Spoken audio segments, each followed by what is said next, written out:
Hello, Dr. James Bogash, expert in health and longevity and creator of Bogash Life and Balance. And today we're going to talk about what if we already had a vaccine that might be effective against COVID-19. For this entire time, it seems like there has been this push at opposite sides. You have one side that wants to try the old tried and true, aka hydrochloroquine and steroids, and what else have we had in that list? I'm blanking on anything else right now. But on the other hand, it's this desire to come up with brand new expensive shit that we have no idea how it might or might not work. Some of the antivirals are in this class, and it generally turns out that those really don't always work that well. Maybe a little bit, but nothing really fantastic when we look at the overall numbers. And then of course we have creating a brand new vaccine.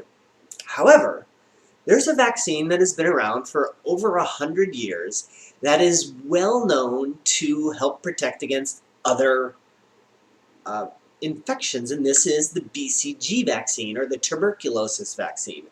It has a long history of demonstrating that vaccination with the BCG has an overall increase in immune function that prevents other respiratory infections from happening. This has been documented again and again and again over the decades. So it might not be a big surprise to see that this could actually occur with COVID. And there was some initial discussion on this, and the data seemed to look good. I have a feeling that I'm going to point out this particular study, but as we look at it, we'll probably find that this one has some merit to it, because this isn't the first time it's been used for this particular idea. Is just to overall boost the immune system and produce positive outcomes for things other than the vaccine. This is one of the few vaccines that does that. There's some discussion that maybe measles does, and the oral polio, but this is the one that has the biggest track record on it. So as I mentioned, even as early as July, there was some discussion that BCG vaccination may help protect people who have gotten it from COVID. And there's been this undercurrent of this until this particular study was released looking at healthcare workers in a LA, Los Angeles health area, health facility. I don't think it was one hospital, but they looked at 6,200 healthcare workers. Of this, 30% of them had been vaccinated for BCG.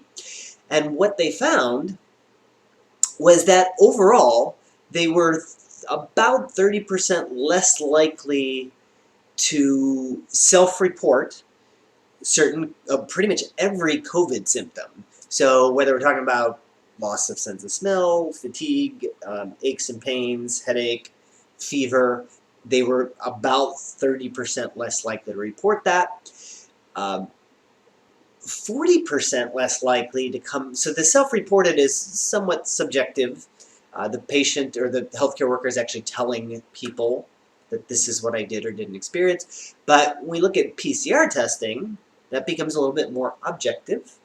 Discussions on effectiveness of PCR testing aside, they were 40% less likely to have a positive PCR. That's a pretty big. If you look at the raw numbers, and again, this is part of the. So 40% sounds fantastic. The reality is it dropped it from 1.7% of the people who didn't have vaccination versus 1% of the people who did have vaccination, which is a 40% drop. And you start playing with those numbers, you're like, well, that's not a big change, but we did the same game with the vaccination numbers. So with the Pfizer and the Moderna vaccine. So we're talking about some numbers that aren't too far off of one another. They were also 29% less likely to have positive IgG antibodies. So their body whatever happened, it fought off, if they were exposed, their body fought off the virus enough to where it didn't mount a very good immune IgG response, which is a sign that that maybe the body did better with it on the front end and didn't need to mount a strong immune response. So just something to consider. I think we'll probably see this one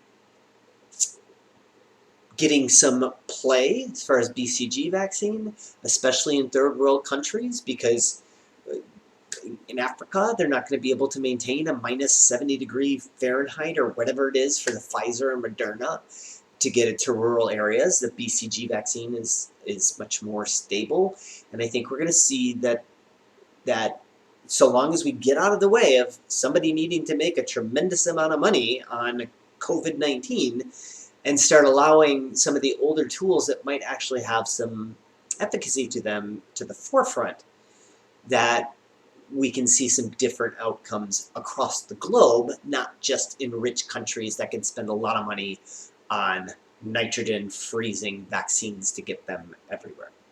As always, I will post a link to this particular study in the description. Make sure you like this video, share it with somebody who you think needs information, and subscribe to the channel.